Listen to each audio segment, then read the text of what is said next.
தமிழ்நாட்டின் கருவூலம் எப்படி திசை மாறி உருமாறி தேய்ந்து ஓய்ந்து கிடைக்கிறதுன்னு சொன்னாங்க.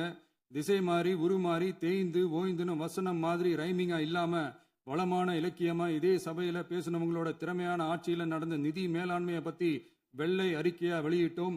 வெள்ளை அறிக்கை வந்ததிலிருந்தே கண்ணை கட்டுதுங்க. அந்த காலத்துல தான் பிள்ளையோ பிள்ளை தொல்லையோ தொல்லைன்னு சொன்னாங்க.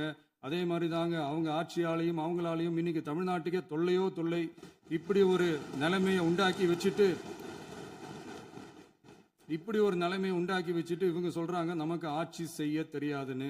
நம்ம அமைச்சர்களுக்கும் நம்ம சட்டமன்ற உறுப்பினர்களுக்கும் ஒன்றும் தெரியாதுன்னு. ஆமாங்க, எங்களுக்கு தெரியாதுதான். எங்க சட்டமன்ற உறுப்பினர்களுக்கும் அமைச்சர்களுக்கும் மக்கள் பணி செய்ய தெரிஞ்ச அளவுக்கு மக்கள் பணத்தை சுருட்ட தெரியாதுதான்.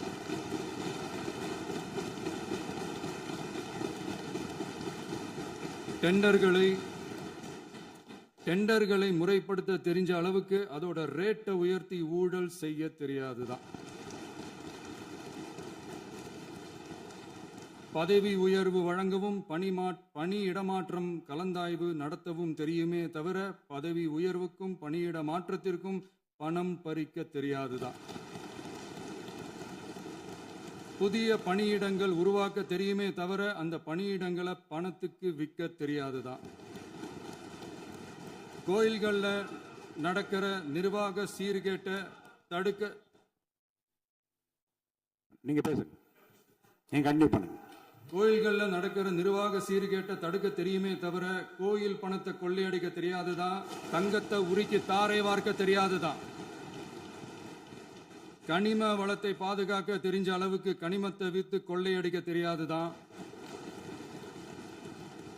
அரசு வருமானத்தை அரசு கஜானாவுக்கு மாத்த தெரிஞ்ச அளவுக்கு அந்த பணத்தை தனிப்பட்ட கஜானாவுக்கு மடை மாத்த தெரியாதுதான். போதை கலாச்சாரத்தை தடுக்க தெரிஞ்சவங்களுக்கு போதை கலாச்சாரத்தை வளர்க்க தெரியாதுதான். நம்ம குடும்பத்தில் இருக்கிற பாட்டி அம்மா அக்கா தங்கச்சி குழந்தைங்களை பெண்களை மதிக்க தெரிஞ்சவங்களுக்கு ஓசி பஸ் 1000 ரூபாய் கேஸு இப்படிலாம் பேச தெரியாதுதான். எங்க உறுப்பினர்களுக்கும் அமைச்சர்களுக்கும் மக்கள் சேவை தெரிந்த அளவிற்கு சுயநல தேவையை செஞ்சிக்க தெரியாதுதான். அதனாலதான் சொல்றோம், எங்களை பார்த்து எதுவும் தெரியாதுன்னு சொல்றவங்களுக்கு சொல்றோம், இதெல்லாம் எங்களுக்கு தெரியாதுதான். உங்களை மாதிரி முறைகேடுகளை செய்யறத நாங்க தெரிஞ்சுக்கவும் போறதில்ல, தெரிஞ்சுக்கவும் ஆசைப்படல. அத கடைசி வரைக்கும் எங்களுக்கு தெரியாமலே இருந்துட்டு போகட்டும்.